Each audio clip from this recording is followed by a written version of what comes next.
Ça y est les gars, on y est. On y est, ça y est. Ils sont sortis les chapitres, ils sont dispo les gars. Je vous ai tout mis en description. Vous avez la VA de Evil Genius, ça m'est revenu. Les légendaires Evil Genius, mais il fallait que je cherche dans ma mémoire, dans mes backups. Qu'est-ce que vous voulez que je vous dise? C'était un truc de ouf. Donc vous lisez avant, hein. Vous lisez avant, pas de spoil. Lien VA, c'est ce que je conseille, je vous préconise. Vous mettez pause à la vidéo, vous lisez ça. Je mettrai aussi une VF, je crois qu'il est sorti sur Scantrad FR, donc vous pourrez lire ça aussi en VF si ça pose un vrai problème. Vous mettez pause et ensuite vous revenez pour qu'on discute de ça. Franchement les gars, c'était chaud la lecture du truc, hein, parce qu'ils sont sortis dans la nuit. Ça m'est tombé sur le coin de la gueule. C'était un truc de ouf. J'ai vu ça sur Twitter. Donc tout de suite, j'ai eu des images, des spoils. J'ai fait waouh, j'ai fermé ce truc, j'ai fait checker. Et effectivement, la surprise, Manga for Life, je vois vraiment les chapitres, quoi. Donc là, j'ai dit, franchement, honnêtement, j'ai été fébrile. Je vous dis la vérité, j'étais fébrile. Je me suis dit, putain, tu sais quoi, je vais quand même prendre de l'élan. Je vais relire à partir du 360. Parce que les 2-3 images que j'ai vues en me faisant spoiler sur Twitter, hein, faites gaffe les gars, j'étais pas bien du tout. Donc je me suis dit, je vais revenir un peu en arrière, me réimprégner du style de Miura qui avait quand même pas mal changé, hein. Donc je m'étais dit, réimprègne-toi de l'histoire. En plus c'est quand même très complexe, hein. Faut dire qu'on a eu les chapitres au compte-gouttes, hein, tout le monde le sait. Honnêtement, ça va. Honnêtement, ça va. Quand on prend de l'élan et qu'on se replonge dedans, c'est vrai que ça va. Donc, ce que je vous propose de faire, c'est qu'on va regarder ensemble pour être dans le concret. J'ai préparé ça, hein, avec comme d'habitude, hein, un bon petit setting. Vous savez comment ça se passe avec moi. Bon, Evil Genius, on arrive. Franchement, quand j'ai vu tout ça, moi j'étais absolument conquis. Je me suis dit mais c'est incroyable ce niveau, et puis effectivement ça gagne à la relecture, c'est-à-dire plus on le lit et plus ça passe, parce que vraiment moi ma première impression, je vous dis la vérité, c'était une sensation très très bizarre en lisant, hein. J'avais une sensation d'être à la fois dans le sacrilège, la nécromancie, c'était pas évident comme sensation, je vous dis la vérité. En plus c'était en pleine nuit, j'étais fatigué. Donc j'ai eu le temps, voilà, là j'ai eu mon petit temps de digérer tout ça, donc là c'est vraiment une autre lecture que j'ai, et vraiment en toute honnêteté, c'est exceptionnellement bien dessiné sur certains points, c'est vraiment au top, les mecs sont au rendez-vous, c'est incroyable, et je vous ai préparé plusieurs choses. En gros, ce qu'on va faire ensemble, c'est se balader rapidement sur les planches.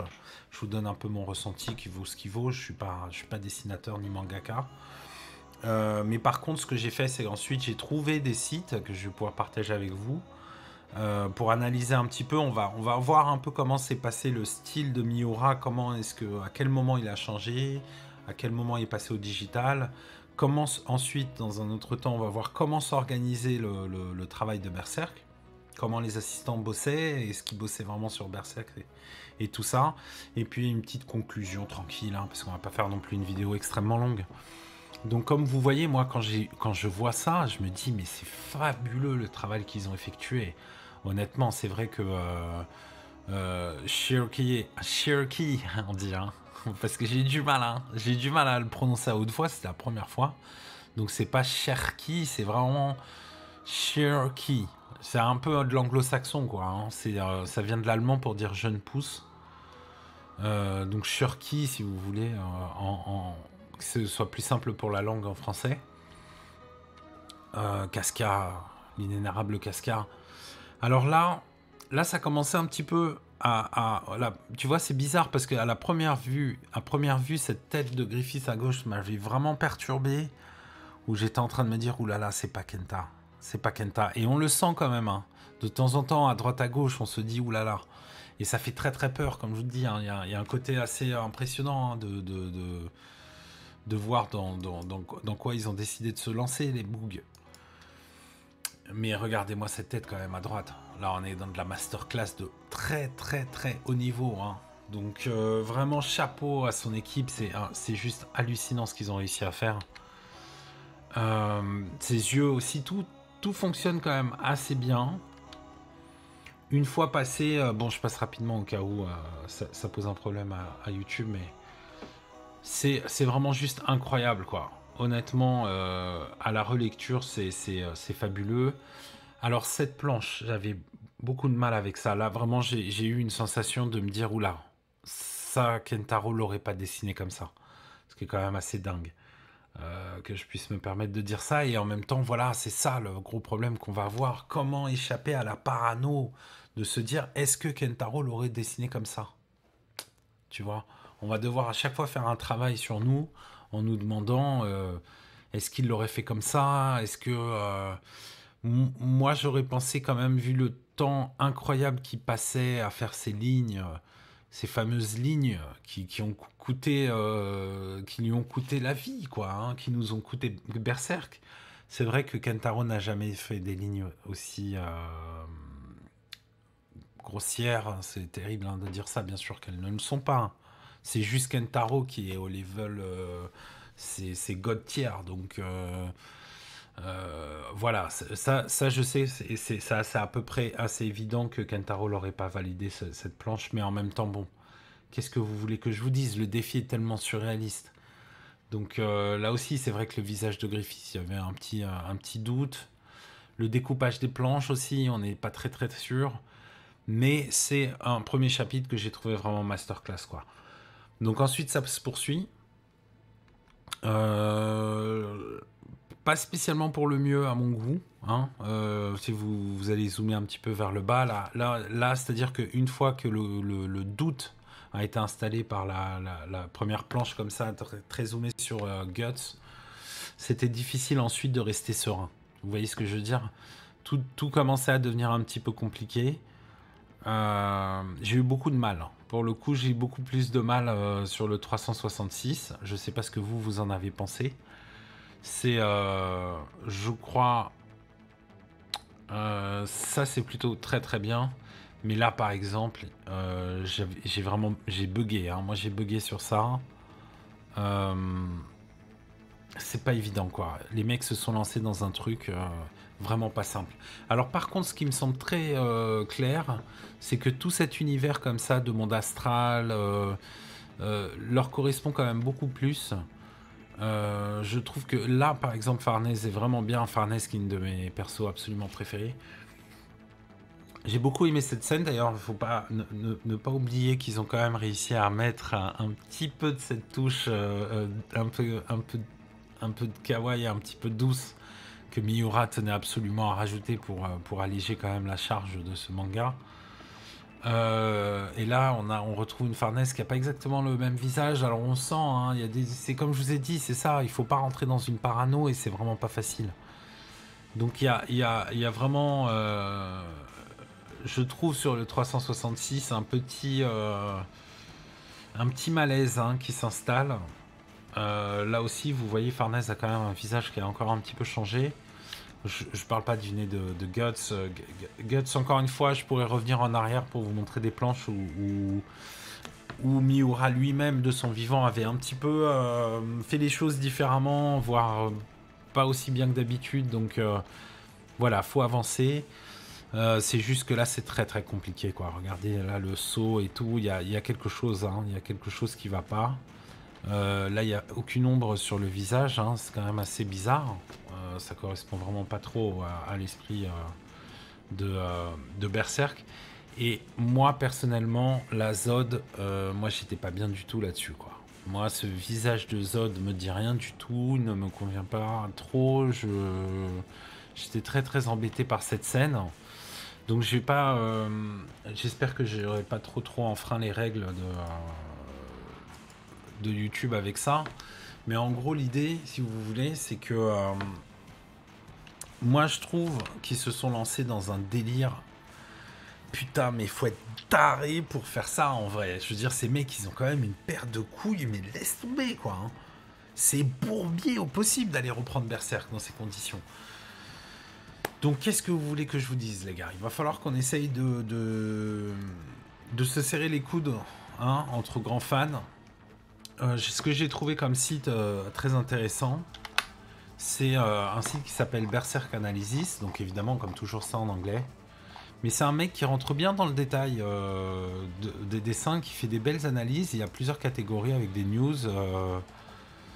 Et là, en l'occurrence, il fait vraiment c'est How and why did Berserk art style change? Pourquoi est-ce que le style a changé? Et effectivement, lui, il se pose des questions du point de vue d'un mangaka dessinateur lui-même. Donc c'est quand même vraiment intéressant. C'est un article assez court. Et justement, lui, il fait un focus sur ces lignes. Alors, il dit que sur l'arc des enfants perdus, qui moi me posait aucun problème, hein, je vous dis la vérité, et c'est pas faute d'aimer l'art, mais c'est juste que... et moi c'est déjà magnifique. Surtout quand on y repense, l'arc des enfants perdus, c'est un des arcs fondateurs, hein, de... Presque envie de dire la vraie symbolique du B-Elite, parce que Griffith, c'était trop personnel, même pour nous. C'est trop personnel, même pour nous.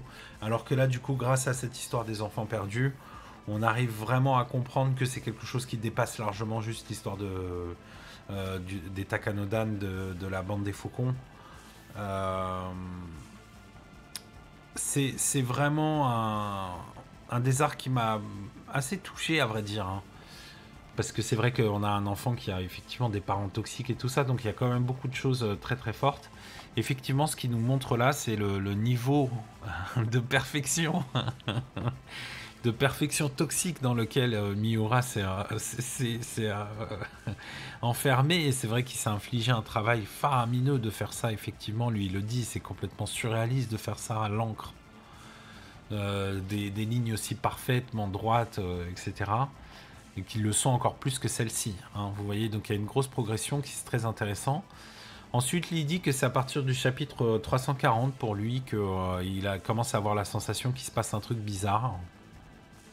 Que éventuellement les assistants auraient commencé à travailler, ce qui ne correspond pas à l'interview que Miura donne. Donc, a priori, moi j'aurais tendance à dire que c'est quand même Miura qui a lui-même de toute manière validé, ça c'est certain, hein. Donc c'est pour ça que ça tient pas trop la route son histoire, hein. Quand on lit l'interview de Miura, on comprend très très bien que c'est un contrôle fric évident. C'est quelqu'un qui a besoin de maîtriser tout, donc je suis pas trop d'accord avec...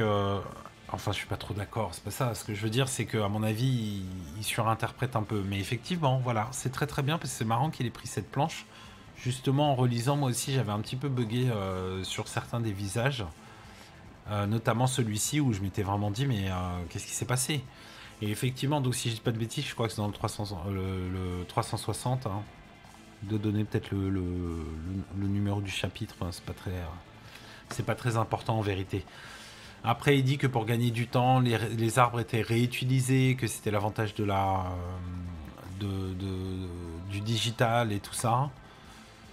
Il pousse ensuite l'analyse sur Duranki, donc tout ça est assez intéressant.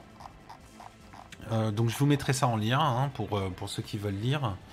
Ensuite, ce que j'ai trouvé de très bien, c'est l'interview qu'a fait Kentaro Miura. Alors, j'ai pas la date exacte. Je suis désolé, j'ai pas eu le temps de la retrouver. Mais c'est une interview où en gros, là on a juste le résumé, où en fait on demande à Kentaro, bon frérot, tu te lances sur Duranki, Berserk, il y a un chapitre tous les ans, qu'est-ce que tu fais, tu vois? Mais à la japonaise, hein, donc monsieur, et donc tranquillement, Kentaro nous invite probablement dans son, je pense, une photo d'un des ateliers de Studio Gaga. Alors, on va on va dire que c'est Duranki, hein, et uniquement. Je pense que c'est pas la pièce de Berserk, elle doit être trouvable quelque part, son atelier d'origine. Donc en fait, ce qu'il explique effectivement, c'est ce qu'on sait déjà, c'est-à-dire qu'en gros, Duranki, c'était pour lui une façon de former ses assistants pour que de plus en plus, il puisse leur faire confiance réellement et leur passer le relais. Parce que globalement, ce qui se passait, c'est que il y avait 3 assistants sur place et un à distance, que pour Berserk, il dessinait absolument tous les personnages et tous les backgrounds, ok?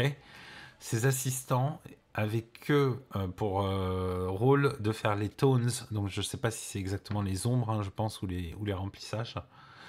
Les bâtiments, c'est pas mal les bâtiments. Les soldats tout au fond, très très loin dans le fond, dans l'arrière-plan, far off scenery. Et récemment, il a commencé à les faire dessiner, à leur permettre de dessiner le sol. J'ai vraiment rigolé quand j'ai lu ça, parce que là tu sens le mec qui est dans le contrôle. Et c'est assez marrant parce qu'en gros, ce qu'il explique, c'est que sa production, ça y est, elle est passée complètement digitale. Donc a priori, cette interview est post, je dirais peut-être 2016 ou bien après. Oui, bien après, puisque c'est du Ranky. Donc à mon avis, ça doit être une interview qui a eu lieu probablement en... Attendez, je vais essayer de voir si jamais il y a la date en japonais, mais je vais pas perdre de temps avec ça, hein. Ça me paraît très très compliqué. Je serais incapable de le traduire. J'ai essayé avec Google Trad, mais ça vaut pas vraiment le coup. J'essaye de trouver une date, mais c'est pas évident. Vous voyez ce que je veux dire? Je peux peut-être essayer d'aller sur la dernière de page, éventuellement, si c'est marqué tout en bas de page, mais j'arrive pas à trouver de numéro, donc... Ah oui, d'accord. TH, c'était juste next. Donc on se dépêche. Voilà, c'est ça, c'est bien ça. Donc c'est une interview qui a été faite le 1er octobre 2019. Donc on est vraiment up to date, hein, si je dis pas de bêtises. Hein. Là, c'est très compliqué de le savoir. Hein. Mais ça correspond en même temps, hein, étant donné que Duranky, c'est un projet très récent. Donc, vous voyez, là, on a tout ce qu'il faut. Et le manga est passé en digital depuis 2015 pour probablement aller plus vite, hein, n'est-ce pas? Eh bien non. C'est God Tier, c'est Mister Miura. Et en fait, ça, c'est assez génial parce que il sait qu'il a une obsession maladive. Voilà, c'est ça, une obsession maladive avec le détail, le souci du détail. Et qu'il pense que c'est simplement parce qu'il aime la période baroque, c'est comme ça qu'il appelle celle d'Akira et de Ken le Survivant. Et qu'il avait besoin que ce soit vraiment dense et détaillé. Bon, donc vous connaissez Berserk évidemment. Et qu'il est très content, ça j'adore, il est très content d'utiliser enfin le dessin digital, parce que maintenant il peut vraiment zoomer dans les endroits et s'obséder sur, et s'acharner sur le moindre pixel. Et ses éditeurs ont essayé de l'arrêter, quoi, de lui dire que c'était trop. Évidemment probablement en vain, et puis parfois j'imagine qu'ils ont dû réussir étant donné donc ce qu'on a vu juste avant hein, sur certains dessins en digitaux là comme ça où il y a vraiment de quoi se penser. Alors honnêtement c'est pas impossible que ça par exemple soit un des premiers dessins d'un assistant où peut-être Kentaro était pas bien, je sais pas. C'est vrai qu'on peut pas, on pourra jamais avoir les vrais détails hein, évidemment hein. Ou alors c'est lui-même. Je pense qu'il est arrivé aussi au bout de quelque chose. Hein, et je pense très honnêtement qu'il est arrivé au bout d'une relation avec sa façon de travailler en tout cas. Et donc il avait clairement envie de mettre en place d'autres choses. Hein. Il sentait bien que ça se passait pas, quoi, que ça irait pas. Et hélas, la causalité en a décidé autrement. Je pense que globalement, il n'a pas eu le temps de les préparer suffisamment. Mais voilà, la vie, on peut pas toujours décider. Donc, ce qui s'est passé, c'est que son équipe s'est retrouvée effectivement propulsée avec une responsabilité incroyable en vrai, hein, quand on y pense. Hein. Responsabilité incroyable. Donc, ce que je voulais dire de plus là-dessus, c'est que ce qu'il va falloir qu'on fasse, nous, les anciens fans, c'est se serrer les coudes. Parce que ce que je comprends, c'est qu'il y a une sorte de train de la hype, hein, une sorte de hype très bizarre pour nous, puisque Berserk est un très vieux manga qui paraissait de moins en moins fréquemment, avec effectivement un retour de petite hype autour du réveil de Casca et de toute cette période. Où d'ailleurs les chapitres sortaient un peu plus, hein. On était passé sur quoi? Au moins 2 ou 3 par an, je crois, donc... même comme ça, c'était assez soft, c'était assez calme, c'était voilà, c'était Berserk. Et là, effectivement, on sent qu'il y a une sorte de boost, un pouce, ça pousse. Alors, est-ce que les gens, ils ont eu le temps de se pencher, pardon, sur Berserk pendant le confinement? Est-ce que la nouvelle génération pousse à besoin, etc. Donc, vous, vous savez, les mecs, c'est normal. On va voir sur Twitter des gens qui sont dithyrambiques. Mais vraiment, hein, j'ai lu des avis, des mecs qui osent dire c'est mieux. Ouh. Donc effectivement, quand tu dis ça, ça va te tendre. Vous voyez ce que je veux dire? On va être tendu. On va être tendu. Ça va nous heurter. Ça va nous heurter. Donc ce que je vous propose de faire, c'est essayer de prendre vos distances avec les réseaux sociaux, avec les gens qui vont être juste dans la hype, et parce que après tout, quelque part, ils ont le droit. Hein, c'est toujours comme ça. Hein. C'est une œuvre complexe qui va résonner différemment avec tout le monde. De ce que je vois, en fait, ce qui m'a fait un peu mal au cœur, c'est de voir au fil de la journée les réactions sur School Night changer. Voilà, schoolnight.net, il y a un petit chat à l'ancienne d'ailleurs, c'est plus déliré. Il y a un petit chat en direct dans le forum, genre vraiment, mais welcome to putain, c'est la time machine quoi. Et je sentais, tu vois ce que je veux dire, je sentais les mecs, les habitués, venir être de plus en plus critiques et tout, parce que justement, tu fais un tour sur Twitter, tu vois des gens qui sont là en train de baver, ils ont mis bande comme jamais, t'as envie de dire, mais hey, wow, wow, vous avez pas vu les planches XYZ que je vous ai montrées, vous avez pas eu une sensation bizarre quand vous avez lu, etc. Donc les mecs du coup vont prendre une posture très défensive, et je pense que c'est pas notre rôle, enfin, c'est pas notre rôle.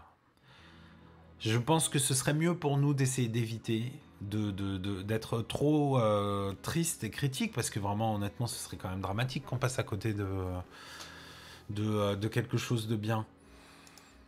Comme je vous ai dit, hein, si je remets sur le bureau, je veux pas trop tenter le diable hein, avec ces histoires. Je sais pas dans quelle mesure je peux les montrer, mais surtout la planche de cascade que je vais éviter. Mais bon, vous voyez ce que je veux dire entre les premiers scans, il y a quand même moyen. Les mecs, il y a des choses qui gèrent absolument bien, et c'est ça que j'ai envie de dire. C'est pour ça que j'ai fait tout cet encart sur l'organisation de Berserk. Vous comprenez?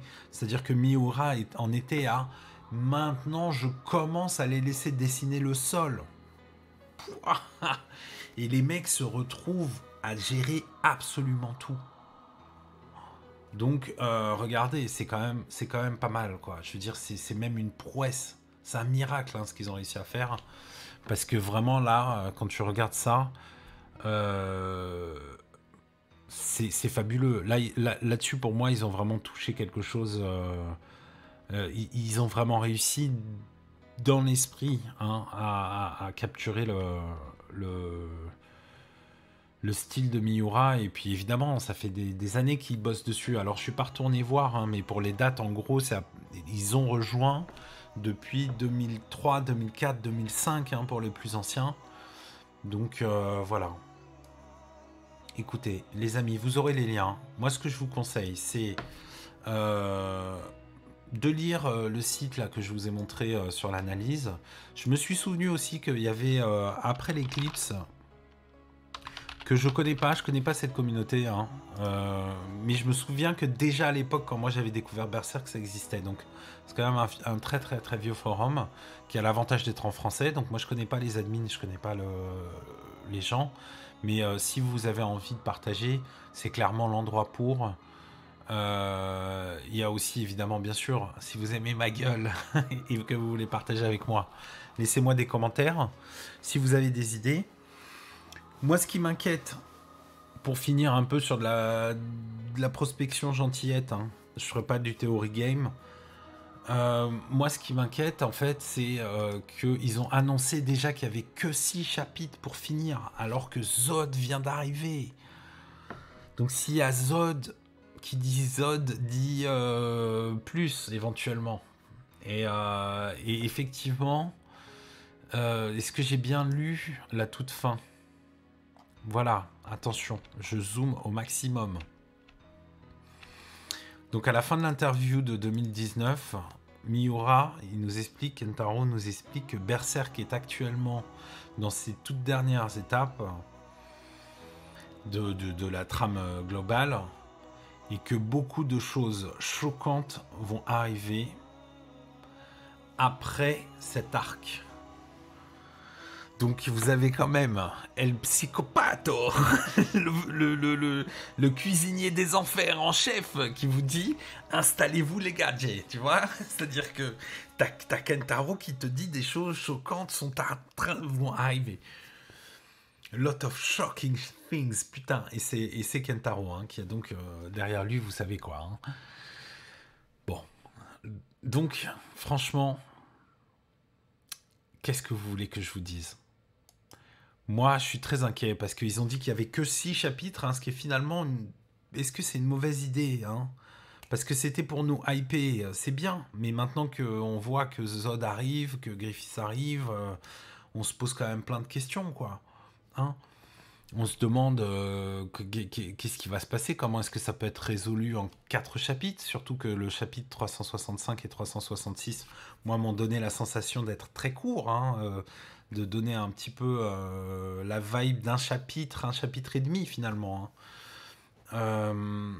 Qu'est-ce que je voulais dire d'autre déjà moi, ce qui m'inquiète aussi, que j'ai trouvé quand même hallucinant, c'est que les mecs, et c'est vraiment ça, ouais, c'est ça que je voulais dire tout à l'heure par paire de couilles, c'est que les gars se retrouvent quand même à reprendre Berserk à un moment qui reprend une des scènes les plus iconiques de tout Berserk, qui est le duel au sommet dans le cimetière des Takanodan avec les épées, le duel avec Zod, le duel avec Griffiths en chair et en os, en armure et glorieux. En plus, il était au sommet de son art à ce moment-là, Kentaro. Et les mecs, ils reprennent Berserk, sachant que ils vont refaire un combat entre Guts et Zod. Eh les frérots, c'est Bourbier, vous êtes des malades mentaux, moi. Mais jamais j'aurais accepté. Pour moi, il suffit que je suis retourné relire, hein, et je me suis dit arrête de te faire du mal, ok ? Donc je pense que Kentaro lui-même aurait eu du mal à refaire. Je pense que Kentaro lui-même aurait eu du mal à refaire les choses. Donc je pense très honnêtement que ça va être très compliqué et que donc il va falloir qu'on se serre les coudes, les amis. Hein ? On va essayer de voir. Moi, j'ai pas du tout envie d'être dans le shitstorm. Je vois que sur School Knight, il commence à dire qu'il faudrait l'appeler autrement que Berserk. C'est pas idiot. C'est pas idiot. Faudrait peut-être rajouter quelque chose. Ça pourrait être pas mal. C'est vrai que ça pourrait être pas mal sur le principe, parce que c'est un peu bizarre quand même d'appeler ça Berserk sans Kentaro Miura. Donc ça veut bien sûr, et on garde le mot Berserk, hein, mais juste rajouter quand même un petit truc. Ça peut être une option. Bon, je vais voir un petit peu comment réagit la scène en général, mais vous n'hésitez pas à laisser un commentaire. Comme je vous ai dit, voilà, vous avez aussi la communauté de Berserk après l'éclipse si vous cherchez des choses très poussées.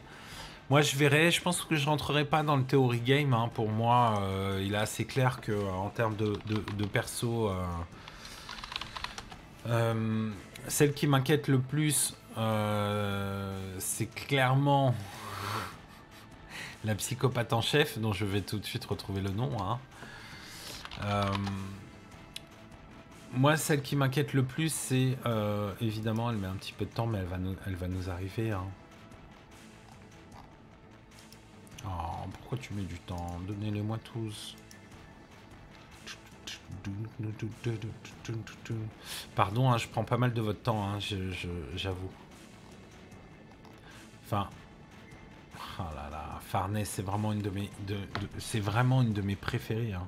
C'est une de mes persos préférés. J'ai adoré son développement. Hein. C'était vraiment vraiment génial. Hein.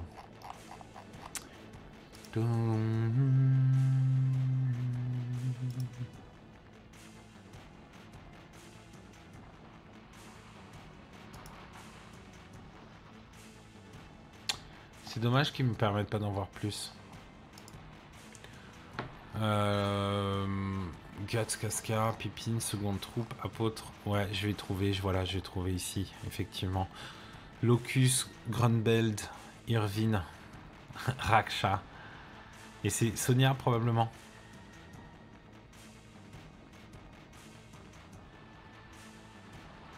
Ouais, c'est ça. est sans doute la plus normale, mais vous êtes sérieux, au contraire, c'est la plus psychopathe, c'est la plus dangereuse. Donc je pense que Sonia, en fait, est dans la loupe, et que ça c'est un des points à peu près positifs. Honnêtement, si c'est un duel assez simple, c'est-à-dire sans une espèce d'explosion très complexe avec Zod, parce que vraiment, vaut mieux éviter les mecs. Mais par contre, si on rebascule sur quelque chose d'un peu plus psychologique, d'un peu plus travaillé, entre Shirky, Casca, Sonia, l'enfant, peut-être libérer l'enfant de la Lune, le Moonlight Child, ce serait bien. Les séparer, par exemple, hein, séparer de Griffiths. Il y a plusieurs options que je trouve très intéressantes. Donc on verra ça ensemble. Si vous avez des idées, laissez-les en commentaire. Hein. Moi, je serai toujours là pour répondre, hein, surtout quand on est comme ça, à petit comité. N'hésitez pas à lâcher un like, les gars. On a besoin de soutien. Hein. On est dans les débuts, les gars. Et n'hésitez pas à rejoindre, abonnez-vous à la chaîne Twitch si ça vous dit. Je fais plein d'autres choses, musique, One Piece, gaming, discussion de tout. Le chat, si vous n'êtes pas un troll, vous êtes bienvenue sur Discord. Si vous êtes un mec cool, c'est plus que plaisir de discuter d'absolument tout, d'histoire, de manga, de shoujo. Je suis prêt à discuter de ce que vous voulez, même à donner des tips de guitare si vous êtes dans la musique. Donc je vous dis à plus et à la prochaine. Allez, ciao.